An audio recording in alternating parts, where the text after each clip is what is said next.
दोस्तों, आज की कहानी है ससुर ने किया बहू को बुढ़ापे में परेशान। कहानी अगर पसंद आए तो वीडियो को लाइक, सब्सक्राइब, कमेंट जरूर करना।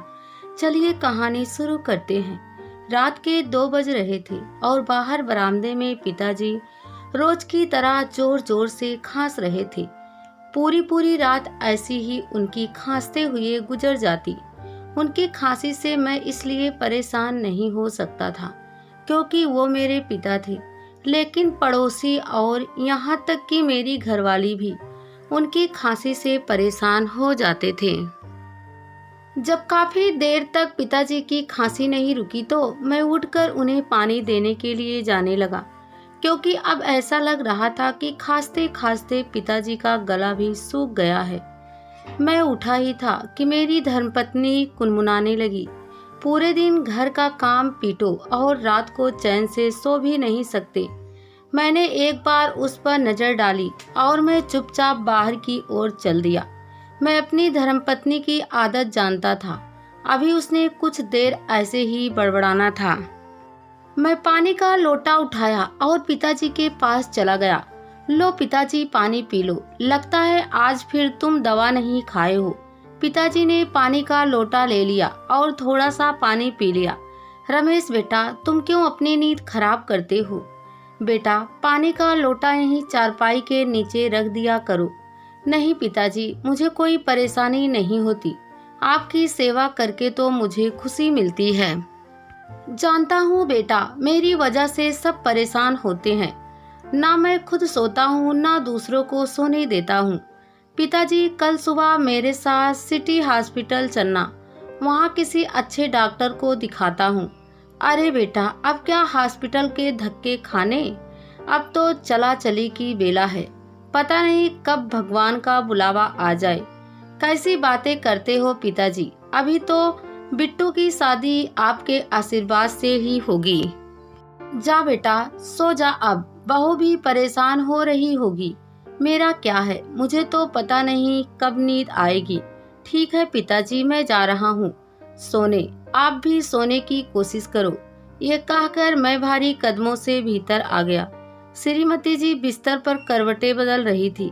मैं चुपचाप जाकर उसके साथ लेट गया। अभी तत्काल नींद आना मुश्किल था। बाहर पिताजी की खांसी फिर से चालू हो गई थी। अम्मा को गुजरे हुए 3 साल हो चुके थे। उसके बाद पिताजी अकेले से पड़ गए थे। इधर काम का बोझा बढ़ने से श्रीमती जी का स्वभाव कुछ चिड़चिड़ा सा हो गया था और मेरी बेटी बिट्टू को तो अपने कॉलेज के संगी साथियों से ही फुर्सत नहीं थी। और मैं भी सुबह 8 बजे पापी पेट के लिए घर से निकलता था और रात को 9 बजे ही वापस आता था। किसी के पास भी पिताजी के पास बैठने की 2 घड़ी की फुर्सत नहीं थी।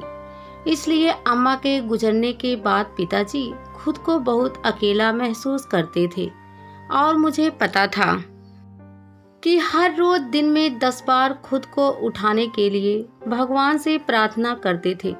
जैसे तैसे सोचते सोचते मुझे नींद आ गई। शायद पिताजी भी सो गए थे। इधर बिट्टू की माँ के खर्राटे शुरू हो चुके थे, जो कि पिताजी की खांसी से भी ज्यादा खतरनाक थे। अगले दिन सोकर उठने के बाद वही रोज की दिनचर्या। श्रीमती जी की रसोई में बिट्टू के ऊपर चिल्लाने की आवाजें आ रही थी और मैं काम पर जाने की जल्दी में भूल ही गया था कि रात को पिताजी को हॉस्पिटल ले जाने के लिए बोला था। मैं काम पर चला गया। पिताजी मुझे जाते हुए देखते रहे। उन्होंने एक बार भी मुझे नहीं रोका कि बेटा, रात को तूने डॉक्टर की दिखाने को बात बोला था तो मुझे अब हॉस्पिटल ले चल। पिताजी ने शायद अब खुद को वक्त, हालात और भगवान के भरोसे छोड़ दिया था। मैं रात को घर आया तो पिताजी बरामदे में ही अपनी चारपाई पर लेटे हुए थे। मुझे देखते ही उन्होंने आवाज देकर मुझे अपने पास बुलाया। बेटा रमेश, जरा सुनना। जी पिताजी। बेटा, तेरी नज़र में कोई वृद्ध आश्रम हो तो मुझे वहाँ छोड़ा। पिताजी की ये बात सुनकर मैं अवाक सा उनकी ओर देखने लगा। क्यों पिताजी, आपको यहाँ कोई तकलीफ है जो आप ऐसी बातें कर रहे हो? नहीं बेटा, मुझे तो कोई तकलीफ नहीं है, लेकिन मेरी वजह से यहाँ सभी को परेशानी है। मैं बूढ़ा बीमार रात रात भर खांस खांस कर तुम लोगों को सोने भी नहीं देता। तो क्या हुआ पिताजी, अब भारी बीमारी किसी के हाथ में तो है नहीं, ये तो सभी के साथ है। आज आपके साथ है, कल को किसी के भी साथ हो सकती है। इसका मतलब ये नहीं है कि सबको आश्रम में छोड़कर आया जाए। पिताजी मेरी बात सुनकर अब निरुत्तर हो चुके थे। पिताजी गलती तो मेरी है जो सही से आपका इलाज नहीं करवा पा रहा हूँ। आज सुबह भी आपको हॉस्पिटल ले जाना भूल गया। मैं कल सुबह अवश्य तुम्हें हॉस्पिटल ले जाऊंगा। मैं कल की काम की छुट्टी कर लूंगा। ठीक है बेटा, जैसी तेरी मर्जी। जा बेटा, खाना खा ले, सुबह से थक हार कर आया है। ठीक है पिताजी। मैं उठकर भीतर कमरे में चला गया। श्रीमती जी एक थाली में खाना परोसकर बिट्टू के कमरे के चली गई। खाना खाकर मैं लेट गया। वो रात भी ऐसी ही गुजर गई। पिताजी की खांसी आबिरल रात भर जारी रही। अगले दिन सुबह मैं पिताजी को लेकर हॉस्पिटल चला गया। कुछ टेस्ट करने के बाद उन्होंने पिताजी को टीबी होने की आशंका जताई और पिताजी को हॉस्पिटल में भर्ती करने को बोला। मैं भाग दौड़ करके पिताजी के भर्ती के कागजात बनवाए और पिताजी को हॉस्पिटल में भर्ती करवा दिया। अब समस्या ये थी कि रात को तो हॉस्पिटल में मैं रुक सकता था, लेकिन दिन में कौन रुकता। मैंने घर पर फोन करके पिताजी के एडमिट होने की बात बता दी, जिसे सुनकर श्रीमती जी ने राहत की सांस ली। पिताजी को वार्ड में शिफ्ट कर दिया गया था।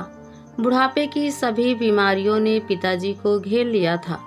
अस्थमा, टीबी, शुगर, बीपी सभी कुछ टेस्ट रिपोर्ट में आ चुका था। मैं पिताजी को बोलकर घर से कुछ खाना और जरूरत का कुछ सामान लेने घर चला गया। मुझे लग रहा था कि काफी लंबा समय पिताजी को हॉस्पिटल में भर्ती रहना पड़ सकता था। घर, हॉस्पिटल, ऑफिस, अब तीनों में कैसे अपने को एडजस्ट करूं, यही सोच सोचकर मेरे दिमाग भन्ना रहा था।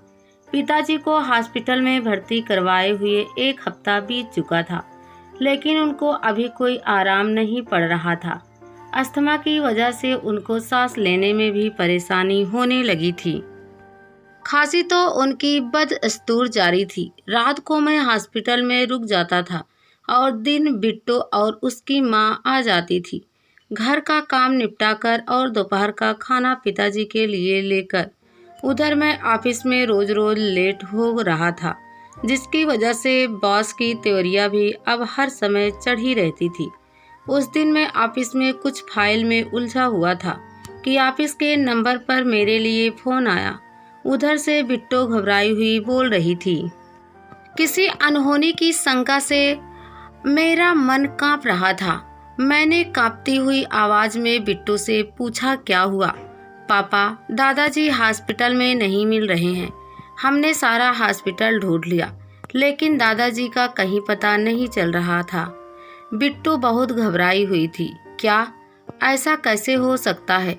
वो तो चल फिर भी नहीं सकते, इतने कमजोर हो चुके हैं, वो कहाँ जा सकते हैं?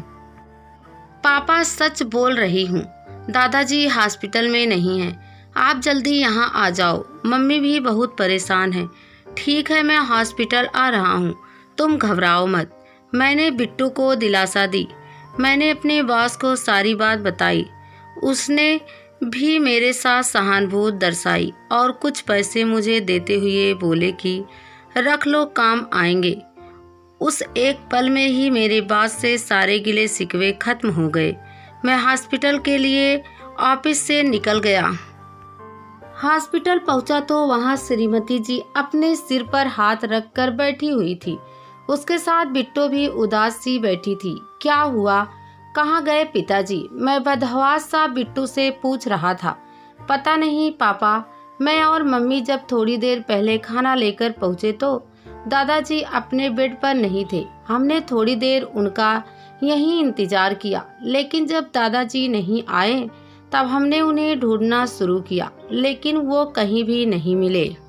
बिट्टू की बात सुनकर मैं और ज्यादा चिंतित हो गया था। मैंने नर्स, वार्ड बॉय, डॉक्टर सबसे मत्था मारा, लेकिन कहीं से कोई खबर नहीं लगी। इस तरह अचानक बिना बताए उनका हॉस्पिटल से यूं चले जाना मुझे अजीब लग रहा था, जबकि वो इतने बीमार थे। इतनी बीमारी में वो कहाँ जा सकते थे? मैं इसी चिंता में डूबा हुआ था कि श्रीमती जी का बड़बड़ाना शुरू हो गया। अब क्या जवाब देंगे लोगों को? सारे रिश्तेदार पूछेंगे कि क्या हमने पिताजी की संभाल नहीं की, जो वे ऐसे बिना बताए लापता हो गए। बिना बात का कलंक लग गया माथे पर। बात तो सही थी, लेकिन अभी ये सब सोचने का वक्त नहीं था। लेकिन सबसे पहले मुझे उन्हें ढूंढना था, उनकी तलाश करनी थी। लेकिन मैं एक दोराहे पर खड़ा था, मुझे समझ ही नहीं आ रहा था कि क्या करूं। मैंने अब अपने रिश्तेदारों में फोन करने शुरू किए, लेकिन वो कहीं भी नहीं पहुंचे थे।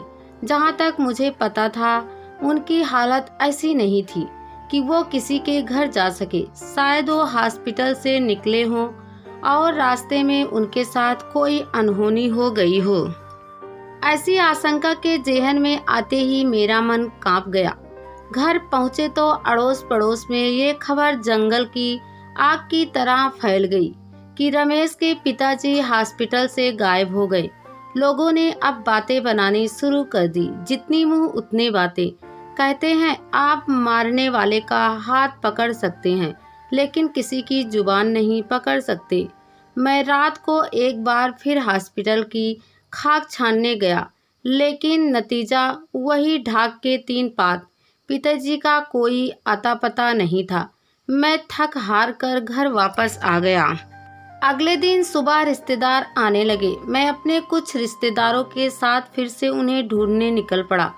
उस दिन हमने आसपास के लगभग सभी अस्पतालों में उनकी तलाश की, लेकिन पिताजी कहीं भी नहीं मिले। मैंने सिटी हॉस्पिटल के पास वाले थाने में पिताजी की गुमशुदगी की रिपोर्ट भी लिखवाई, लेकिन अभी तक इन सारी कोशिशों का नतीजा कुछ हासिल नहीं हुआ था। ऐसे ही एक हफ्ता बीत गया। अब रिश्तेदार भी आना बंद हो गए थे। मेरा ऑफिस जाना भी हाल फिलहाल बंद था। उस दिन मेरे मामा जी का लड़का और मैं सफदरगंज हॉस्पिटल में पिताजी को ढूंढ रहे थे। तभी हमें एक पुलिस वाला मिला जो लवारिस लाशों के अंतिम संस्कार की देखरेख करता था। हमने बड़े भारी मन से उसे अपने पिता की फोटो उन्हें दिखाई। उसने फोटो देखते ही जो बोला, उससे मेरे पैरों की जमीन खिसक गई। उसने बोला कि मेरे पिताजी का शव 1 हफ्ते पहले उन्हें इसी अस्पताल के पार्क की रेलिंग के पास मिला था। 1 हफ्ते तक जब कोई उनकी खोज खबर लेने नहीं आया, तो आज उनकी लाश को अंतिम संस्कार के लिए राजघाट पर जो विद्युत शवगृह है, उन्हें अभी 1 घंटा पहले ही वहां भेजा है। पिताजी को गुजरे हुए 1 हफ्ता हो चुका था। हम दोनों भाई राजघाट की ओर दौड़े। शायद पिताजी को मेरा कंधा नसीब होना लिखा था। तभी बिल्कुल आखिरी पलों में हमें उनकी खबर लगी थी। हम लगभग 1 घंटे बाद राजघाट पहुंचे और वहां के इंचार्ज तुली साहब से मिले और उन्हें पूरी बात से अवगत कराया। तुली साहब एक नेक दिल इंसान थे। जब मैंने उन्हें कहा कि एक बार कम से कम बच्चे अपने दादाजी के अंतिम दर्शन तो कर लें, तो उन्होंने ये सुनकर हमें सबको ले जाने की अनुमति दे दी। मैंने घर पर फोन करके सारी बात बताई और उन्हें बताया कि मैं पिताजी का शव लेकर घर आ रहा हूँ। ये सुनते ही घर में कोहराम मच चुका था। मैं सब वाहन में पिताजी को घर की ओर लेकर चल दिया। अब सब कोलाहल शांत हो चुका था। अब पिताजी की खांसी किसी को परेशान करने वाली नहीं थी। मैं निर्विकार भाव से एकटक पिताजी की ओर देखे जा रहा था। उनकी एक मौत ने कितने लोगों का कोलाहल शांत कर दिया था।